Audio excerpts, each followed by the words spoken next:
Natural number के बाद मैंने आपको बताया था, इसके बाद अगला नंबर क्या बताया था नंबर सिस्टम में, इंटीजर बताया था। इंटीजर को फिर हम लोगों ने क्या किया था, फर्दर सब डिवाइड किया था अलग अलग कैटेगरीज में। नेचुरल नंबर को n से डिनोट करते हैं, इंटीजर को z या i से डिनोट करते थे।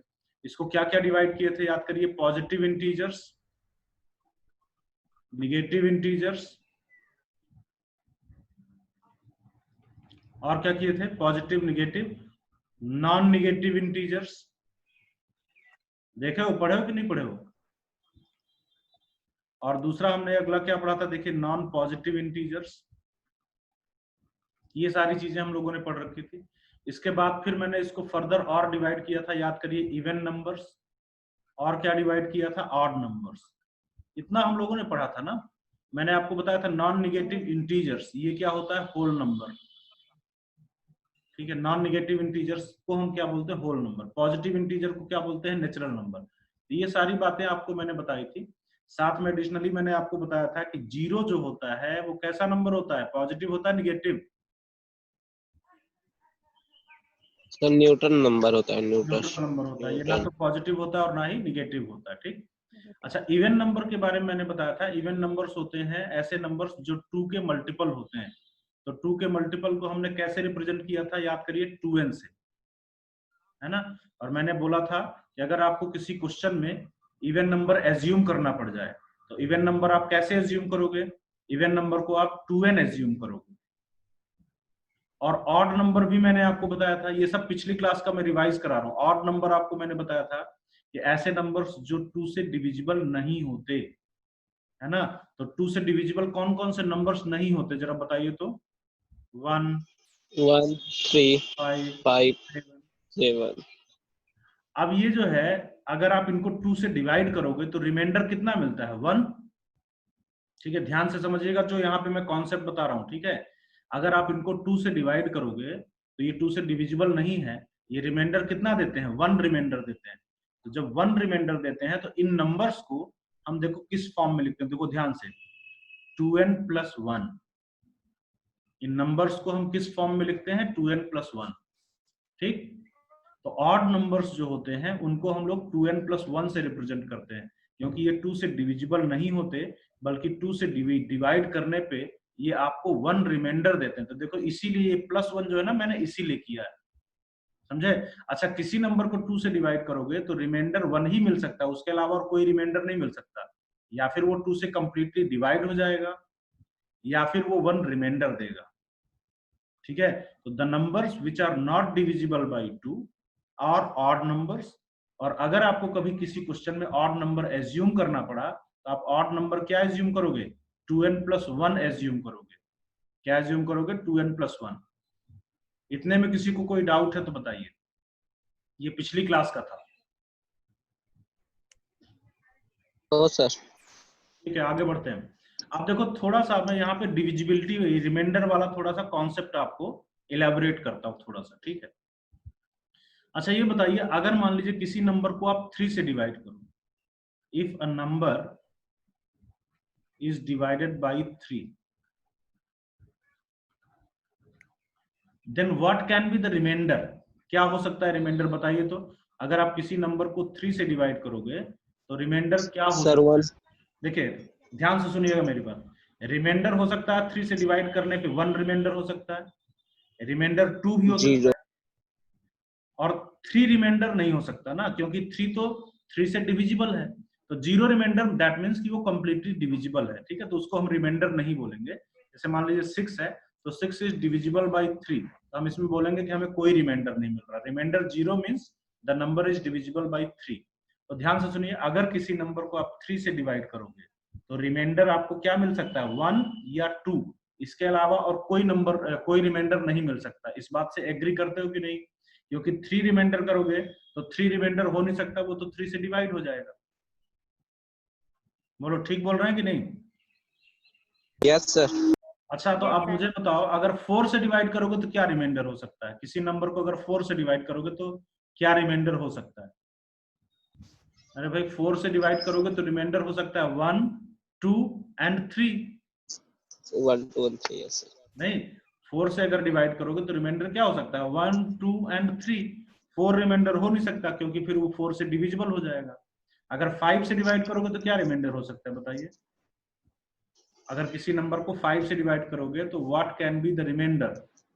देखो भाई यहां से बहुत सीधी सी बात है, अगर 3 से डिवाइड करोगे तो रिमाइंडर 1 हो सकता है या 2 हो सकता है, 3 तक नहीं जाना है।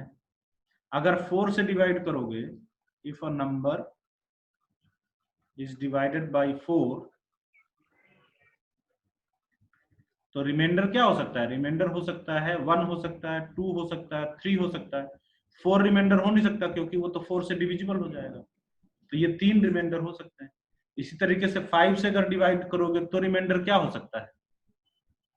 1, 2, 3, 4, बस ये रिमाइंडर हो सकता है। ठीक है, तो रिमाइंडर जो है वो जस्ट एक कम तक हो सकता है, उस नंबर से एक कम तक। जैसे आप 2 से डिवाइड कर रहे हो तो 2 से डिवाइड करने पे रिमाइंडर क्या हो सकता है? ओनली 1। 3 से डिवाइड करने पे 1 एंड 2। 4 से डिवाइड करने पे क्या रिमाइंडर हो सकता है? 1, 2, 3। अच्छा, तो अभी आपको मैंने बताया कि if a number is divided by 3, then आपका जो रिमाइंडर आया आपने बताया कि वो 1 होगा या फिर 2 होगा और या फिर 3 से डिविजिबल होगा। तो नंबर्स जो आप सारे नंबर्स को कैटेगराइज कर सकते हो, नंबर्स ऑफ द फॉर्म, सारे नंबर को कैटेगराइज करते हैं। ध्यान से सुनना मेरी बात, ठीक है, ताकि समझ में आए। 3 से डिविजिबिलिटी के क्राइटेरिया पे मैं नंबर्स को 3 कैटेगरी में डिवाइड कर सकता हूं। या फिर वो 3 का मल्टीपल होगा, या फिर वो 3 से डिवाइड करने पे 1 रिमाइंडर देगा, या फिर वो 3 से डिवाइड करने पे 2 रिमाइंडर देगा, और कोई नंबर नहीं हो सकता। ठीक है कि नहीं? बोलो भाई, बोलते चलो, ठीक है। Yes sir. जहां पे डाउट हो, प्रॉब्लम हो, मुझे बता दीजिएगा। तो भाई जब नंबर को 3 से डिवाइड करोगे तो मैंने बोला 3 कैटेगरी हो सकती है, या फिर वो 3 से डिविजिबल हो। तो 3 से डिविजिबल अगर होगा तो वो नंबर होगा 3n टाइप का। देखो 3 का मल्टीपल या 3 से डिविजिबल। अगर 3 से डिवाइड करने पे वो 1 रिमाइंडर देता है तो वो नंबर कैसा होगा पता है? देखो 3n प्लस 1 टाइप का। किस टाइप का होगा? 3n प्लस 1 टाइप का, क्योंकि ये 3 से डिवाइड करने पे कितना रिमाइंडर देगा? 1 रिमाइंडर देगा। अगर 3 से डिवाइड करने पे 2 रिमाइंडर मिलता है तो वो नंबर किस फॉर्म का होगा? 3n प्लस 2 टाइप का, क्योंकि ये 3 से डिवाइड करने पे 2 रिमाइंडर देता है। तो इस तरीके से आप सारे नंबर्स को इन 3 कैटेगरीज में डिवाइड कर सकते हो on the basis of divisibility bye 3। 3 से डिविजिबिलिटी के बेसिस पे आप सारे नंबर्स को इन 3 कैटेगरी में डिवाइड कर सकते हो। ठीक है कि नहीं? बोलिए। Yes sir. Yes sir. अच्छा, तो मुझे एक बात बताओ, अगर आप समझे हो तो मुझे उस नंबर का फॉर्म बताओ, number of the form which leaves remainder 3, which leaves remainder 3 after dividing it by 5।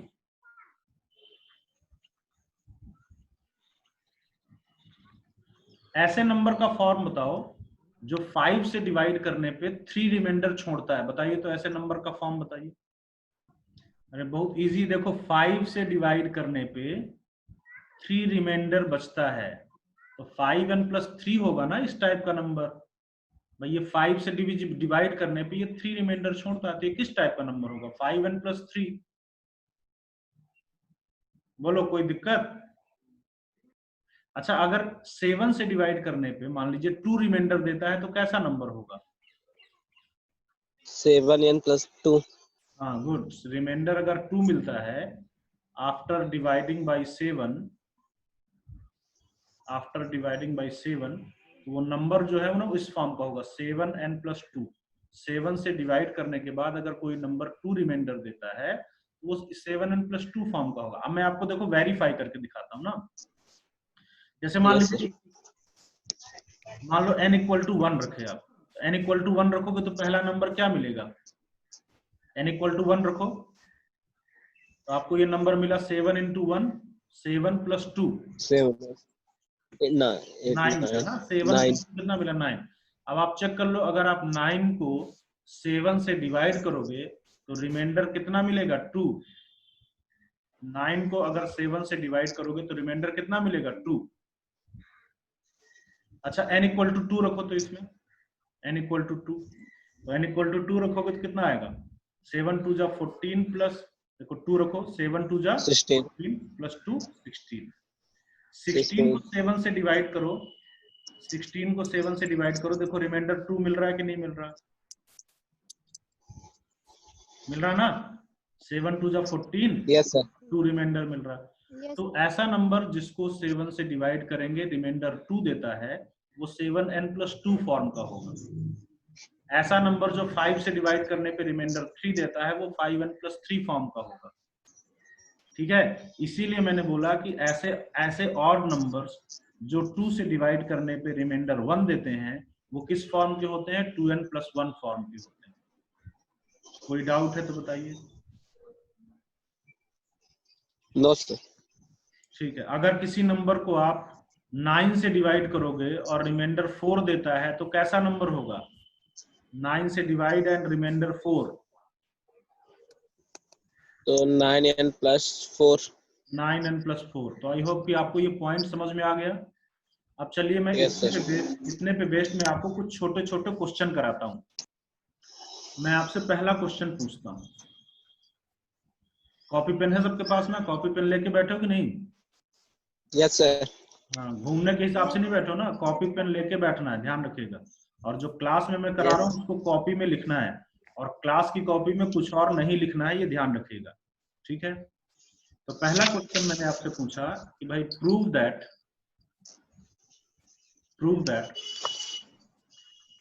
The difference of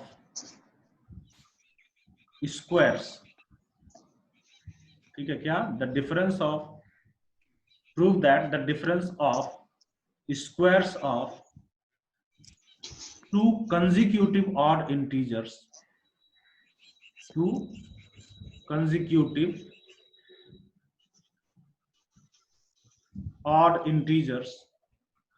is divisible by 8। ठीक है, क्वेश्चन लिखिए, क्वेश्चन का मीनिंग मैं समझाता हूं, उसके बाद आप जरा ट्राई करिए। ठीक है, बोल रहा prove that difference of squares, किसका डिफरेंस जी, किसके डिफरेंस को प्रूव करना है, डिफरेंस किसका, डिफरेंस मतलब पता ना, सब्ट्रैक्ट करना, घटाना, किसका difference, squares of to consecutive odd integers. Consecutive का मतलब होता है लगातार, कंसेक्यूटिव का क्या मतलब होता है, लगातार। जैसे लगातार, हाँ, जैसे 3 5 7 9, देखो ये लगातार ऑड इंटीजर्स है ना, ये कहलाते हैं कंसेक्यूटिव ऑड इंटीजर्स। अब मैं ऐसे एक ऑड इंटीजर लिखूं कि एक 7 एक 17, तो ये कंसेक्यूटिव नहीं है। कंसेक्यूटिव का मतलब होता है लगातार ऑड इंटीजर्स।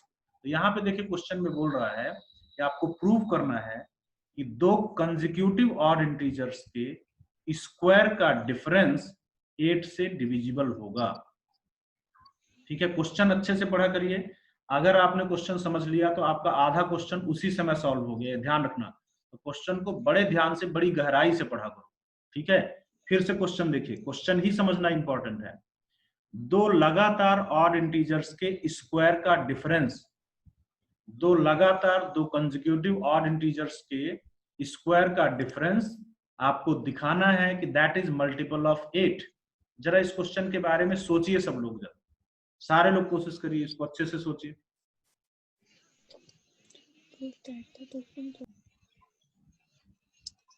पता चला क्या है क्वेश्चन? अच्छा सुनिए मेरी बात, सारे लोग अब इधर देखिए, लिखना एकदम बंद करके और मेरी तरफ देखिए ध्यान से। इधर इसमें बोल रहा है दो लगातार ऑड इंटीजर्स लेने हैं, दो कंसेक्यूटिव ऑड इंटीजर्स लेने हैं। तो हम लोग एक ऑड इंटीजर चलो एज्यूम करते हैं। Let one odd integer is, बताइए जरा ऑड इंटीजर क्या एज्यूम करें, आप मुझे बताओ क्या एज्यूम करें odd integer. Let one odd integer is, एक ऑड इंटीजर एज्यूम करते हैं, बताइए क्या इंटीजर एज्यूम करें ऑड। 3. देखो जनरल एज्यूम करना है, ये 3 5 ये तो पर्टिकुलर हो गया ना। जनरल ऑड इंटीजर एज्यूम करना मैंने आपको सिखाया। पीछे देखो, यहाँ पे मैंने आपको बताया था, पिछली क्लास में भी बताया था कि ऑड इंटीजर अगर एज्यूम करना है तो आप क्या एज्यूम करोगे, 2n+1। जनरल ऑड इंटीजर आप क्या एज्यूम करोगे, 2n+1। तो हम एज्यूम करते हैं कि भाई let one odd integer is 2n+1। ठीक है, हमने मान लिया कि पहला ऑड इंटीजर क्या है, 2n+1। बोलो ठीक है कि नहीं? Yes sir. तो दूसरा ऑड इंटीजर मुझे कौन बताएगा? कंसेक्यूटिव है, लगातार ऑड इंटीजर है, तो दूसरा ऑड इंटीजर क्या होगा बताइए तो। यस, पहला ऑड इंटीजर 2n+1 है। आपको दूसरा ऑड इंटीजर बताना है जो इसके जस्ट बाद में आएगा, लगातार ऑड इंटीजर है ना। मान लो एक ऑड इंटीजर 3 है, तो इसका अगला ऑड इंटीजर आपने निकाला 5। कैसे निकाला? कैसे अगला ऑड इंटीजर निकाला बताओ तो? 2 ऐड करके। अगर ऑड इंटीजर 5 है तो नेक्स्ट ऑड इंटीजर कैसे निकालोगे? 2 ऐड करके। नेक्स्ट ऑड इंटीजर कैसे निकालोगे? 2 ऐड करके। तो आप जो नेक्स्ट ऑड इंटीजर निकालते हो वो कैसे निकालते हो? 2 ऐड करके ना निकालते हो। तो अगर पहला Yes, odd sir. Integer 2n+1 है तो इसका कंसेक्यूटिव या अगला ऑड इंटीजर क्या होगा बताइए जरा। इसमें 2 ऐड करोगे तो कितना आएगा? इसमें अगर आप 2 ऐड करोगे तो कितना आएगा? 3. 2n+3। Yes sir. अगर आप इसमें 2 ऐड करोगे तो कितना आएगा? 2n+3। 3. फिर से सुनिए, पहला ऑड इंटीजर मैंने लिया 2n+1। कंसेक्यूटिव ऑड इंटीजर लेना था, कंसेक्यूटिव मतलब लगातार ऑड इंटीजर लेना था। कंसेक्यूटिव या लगातार ऑड इंटीजर में अगला ऑड इंटीजर क्या आ गया? 2n+3। इसमें आपने 2 ऐड कर दिया, तो 2 ऐड कर दिया तो नेक्स्ट ऑड इंटीजर क्या आ गया? 2n+3।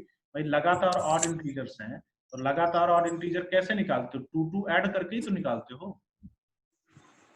तो अगर एक इंटीजर ये है तो उसका जस्ट अगला इंटीजर लगातार इंटीजर होगा 2n+3।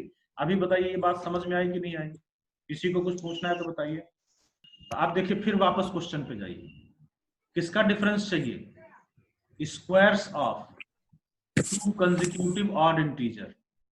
इन दोनों कंसेक्यूटिव ऑड इंटीजर के स्क्वायर का डिफरेंस चाहिए। ठीक है, अब देखिए I am writing difference of squares. इन दोनों कंसेक्यूटिव ऑड इंटीजर के स्क्वायर का डिफरेंस जरा बताइए कितना? देखो तो, इनका स्क्वायर का डिफरेंस -2n+1 का होल स्क्वायर। देखो इनका स्क्वायर किया और उसका डिफरेंस लिया, तो हमें क्या चाहिए? इनके स्क्वायर का डिफरेंस ये है, ये चाहिए। तो इसको ओपन करो जरा, इसको ओपन करो तो कितना मिलेगा? 4n² plus 2a² plus 2ab plus b²। Formula याद होगा, ये हो जाएगा देखिए 12n प्लस 9 माइनस, इसको ओपन करो तो 4n² प्लस 2ab से कितना हो जाएगा? 4n प्लस 1 का स्क्वायर 1। अब देखो जब इसको ओपन करोगे, ये 4n² माइनस 4n² ये कैंसिल हो जाएगा ना। 12n माइनस 4n, तो 12n माइनस 4n कितना हो जाएगा? 12 माइनस 4 कितना बचेगा? 8n। 9 माइनस 1, तो 9 माइनस 1 कितना बचेगा? 8। 8. तो कितना 8. बचा? 8n plus 8। 8 कॉमन निकालो, 8 कॉमन निकालो तो कितना बचा? n+1। और आप इसको ध्यान से देखिए, ये 8 का मल्टीपल दिख रहा है कि नहीं दिख रहा है? देखो 8 into n+1, it is a multiple of 8 and hence I can say कि इट इज डिविजिबल बाई 8, इसलिए ये 8 से डिविजिबल है। ठीक है, ये क्या है? 8 से डिविजिबल है, डिविजिबल बाई 8 है। यस, बोलिए, कोई डाउट है तो बताइए। No, sir. अच्छा चलिए नेक्स्ट, आज का लास्ट क्वेश्चन करते हैं। If a number x is divided by 47, then it leaves remainder 11, ठीक है। Then find the reminder,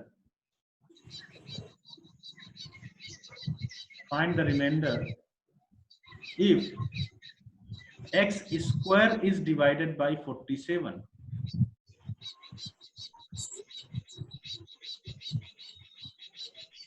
question देखिए तो अच्छे से सुनिए ध्यान से। अगर किसी नंबर x को आप 47 से डिवाइड करते हो तो वो रिमाइंडर 11 देता है। अगर x को आप 47 से डिवाइड करते हो तो रिमाइंडर कितना देता है? 11। तो अब आपसे क्वेश्चन पूछा जा रहा है कि अगर आप x स्क्वायर को 47 से डिवाइड करोगे तो रिमाइंडर कितना आएगा? अगर आप x स्क्वायर को 47 से डिवाइड करोगे तो रिमाइंडर कितना आएगा? अच्छा चलिए हम करते हैं, ठीक है, ज्यादा टाइम नहीं दे रहे। देखिए अभी मैंने आपको सिखाया था, यहाँ पे देखिए मैंने आपको देखिए अभी सिखाया था कि अगर कोई नंबर x 47 से डिवाइड किया गया और उसमें रिमाइंडर आपको कितना मिल रहा है? 11, तो उस नंबर का फॉर्म बताइए, कैसा फॉर्म होगा बताइए तो। x किस टाइप का होगा? 47 से डिवाइड करने पे 11 रिमाइंडर दे रहा, तो कैसा होगा? बोलो भाई कौन बताएगा? 47 से डिवाइड करने पे रिमाइंडर 11 देता है, तो ये नंबर किस फॉर्म का होगा? 47n plus x। 47n plus 11। अच्छा 11, यस सर। भाई 47 से डिवाइड करने पे रिमाइंडर 11 देता है, तो ये नंबर किस फॉर्म का होगा? 47n plus 11 फॉर्म x, का होगा, अरे 11। ठीक है। तो ये x इस टाइप का होगा, x समझे कि नहीं? अब क्वेश्चन में बोला जा रहा है कि अगर x स्क्वायर को 47 से डिवाइड किया जाए, if x square is divided bye 47, तो x स्क्वायर को 47 से डिवाइड करना है। तो अगर x है आपका 47n plus 11, तो x स्क्वायर कितना आएगा? 47n plus 11 का होल स्क्वायर। तो स्क्वायर करो, देखो कितना आ रहा है। अब आप निकालने मत लगना कि 47 का स्क्वायर कितना होता है, बस ऐसे लिखो 47 का square n square, a square plus 2ab, तो 2 into 11 into 47n plus b square, तो प्लस b स्क्वायर कितना आएगा? 121। बोलो x स्क्वायर इतना आएगा कि नहीं? ठीक है। अच्छा अब सुनिए, अगर इस x स्क्वायर को 47 से डिवाइड करें, अगर हम इस x स्क्वायर को 47 से डिवाइड करें तो रिमाइंडर पूछ रहा है कितना बचेगा। तो ध्यान से देखना, अगर इसको 47 से डिवाइड करोगे तो ये तो 47 का मल्टीपल है, ये तो पूरा 47 से डिवाइड हो जाएगा। ये भी 47 का मल्टीपल है, देखो 47 का मल्टीपल 47 आ रहा है, तो ये भी 47 से डिवाइड हो जाएगा। यही एक बच रहा है जो 47 से डिवाइड होता हुआ अभी नहीं दिख रहा है। देख लो, ये 47 से डिवाइड हो जाएगा क्योंकि 47 इसमें आ रहा है, ये भी 47 से डिवाइड हो जाएगा क्योंकि 47 इसमें आ रहा है, बस यही बच रहा है। तो इसको 47 से आप डिवाइड करिए, 121 को 47 से डिवाइड करो और देखो रिमाइंडर कितना आ रहा है। तो 47 इंटू 2 कितना हो गया? 94। सब्ट्रैक्ट करो तो 11 में से 4 गया तो 7, 1, 11 में से 9 गया 2, ठीक है। तो 27 कितना बच रहा है? 27। तो अगर आप इसको 47 से डिवाइड करोगे तो reminder will be 27, reminder will be 27। कुछ समझ में आया? Yes sir. Yes, sir. घर पे जाके अच्छे से इसको पढ़िएगा, ठीक है, और अच्छे से पढ़ के मैं क्वेश्चन लिख रहा हूँ, इसको जरा करिएगा खुद से और मुझे दिखाइएगा, ठीक है। मैं देखूंगा कि आपने किया है कि नहीं किया है। क्वेश्चन है कि एकदम सेम टू सेम टाइप का मैं क्वेश्चन दे रहा हूँ कि if x is divided bye 7 then it leaves remainder 5, then find the remainder if x square is divided by 7. ठीक है, और जो ये लोग कर लेना वो इसको भी कर लेना. Also find the reminder if x cube is divided by 7.